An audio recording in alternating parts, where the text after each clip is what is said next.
fenomena-fenomena yang terjadi belakangan ini itu seolah bikin demokrasi kita bukan lagi resesi atau lagi erosi, tapi memang tidak benar-benar ada. Kita jangan membiarkan situasi ini kembali ke era itu, karena itu era gelap dari sejarah bangsa kita ya, era di mana kebebasan betul-betul ya dirampas dari warga negaranya, sehingga setiap warga negara seolah-olah adalah milik pemerintahnya, milik presidennya. Jadi nanti kita harapkan perubahan itu akan terwujud dengan benang merah, bahwa kekuatan perubahan itu ada di tangan mahasiswa, di tangan pemuda, di tangan rakyat-rakyat kritis yang akan membela hak-haknya.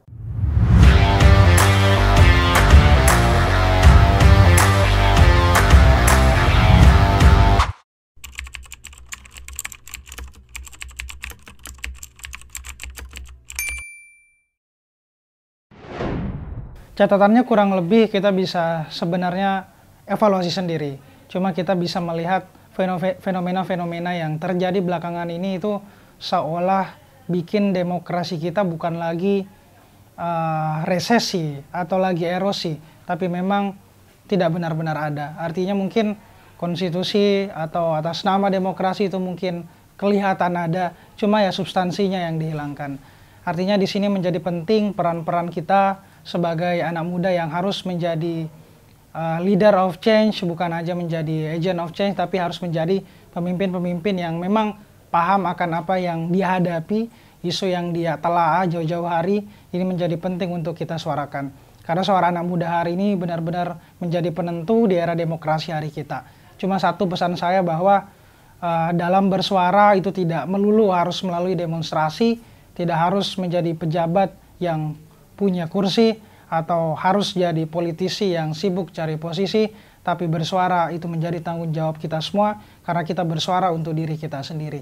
Artinya demokrasi itu bukan tentang apa yang hari ini kita seolah perbincangkan dengan megah, tapi itu benar-benar harus kita hidupkan kita dengan cara sendiri. Yang paling penting demokrasi atau apapun hak-hak kita itu harus diperjuangkan setiap harinya dengan cara kita sendiri melalui usaha bersama.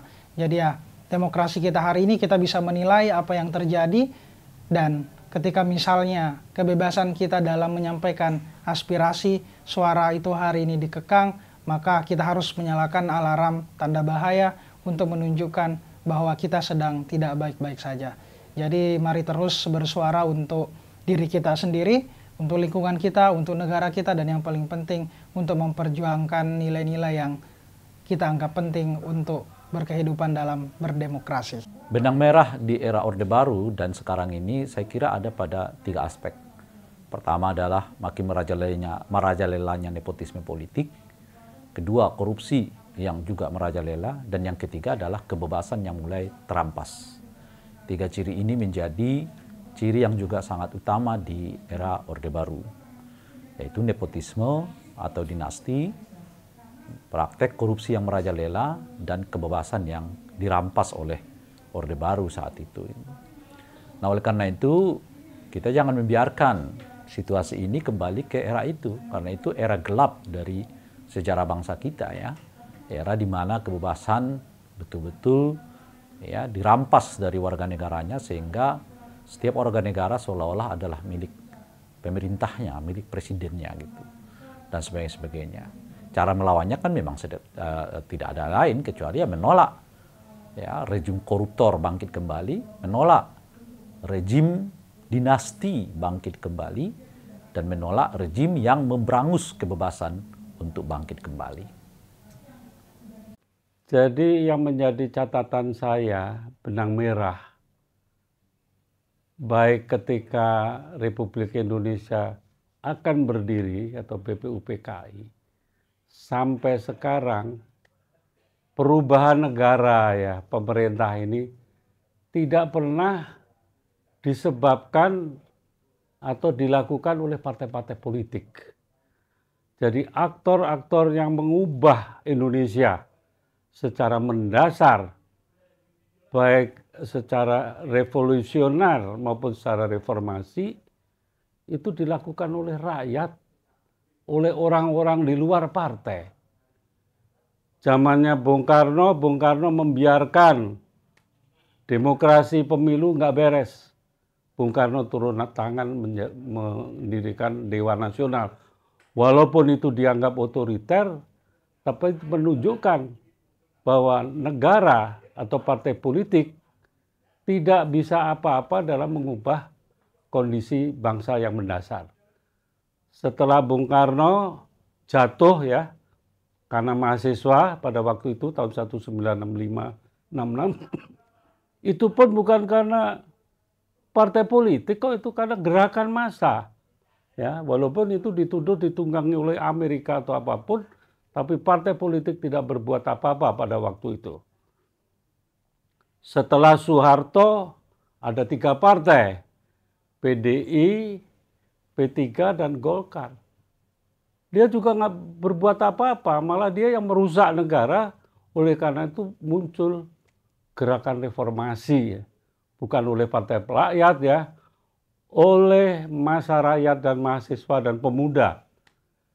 Dan yang kita sesalkan justru gerakan ini sebenarnya dikanalisasi dan disabot oleh kelompok Ciganjur pada waktu itu. Kami sudah tulis Presidium Nasional, Presidium Daerah, inilah yang akan memegang pemerintahan yang baru, tapi konsep itu hilang sama sekali. Kami hanya diajak nego untuk jadi anggota DPR ya, yang itu sebenarnya nggak ada artinya apa-apa. Karena yang punya arti adalah kalau mahasiswa juga ikut di dalam pemerintahan di Indonesia ya, tapi nggak ada ya. Akhirnya setelah reformasi, zaman SBY nggak ada perubahan apa-apa juga. Baru ada gerakan-gerakan pada waktu zaman SBY, pada waktu itu. Dan ketika partai politik korup, diberi kesempatan korupsi, diam saja. Muncullah gerakan sebenarnya yang pada waktu itu memunculkan Jokowi. Jokowi dijadikan figur karena dia adalah tokoh yang bebas dari masa lalu. Tapi sebenarnya kita tidak mencalonkan Jokowi ya secara 100%, apalagi kalau kita ketahui bagaimana perilaku Jokowi saat ini. Dan inilah benang merah ya kalau kita tarik, karena sekarang pasca Jokowi akan berulang lagi. Yaitu mahasiswa akan bergerak lagi bersama rakyat. Ketika partai politik diam, enak-enak ikut pemilu, dan tidak mengkritisi mengenai krisis konstitusi. Jadi nanti kita harapkan perubahan itu akan terwujud dengan benang merah bahwa kekuatan perubahan itu ada di tangan mahasiswa, di tangan pemuda, di tangan rakyat-rakyat kritis yang akan membela hak-haknya. Saya kira itu.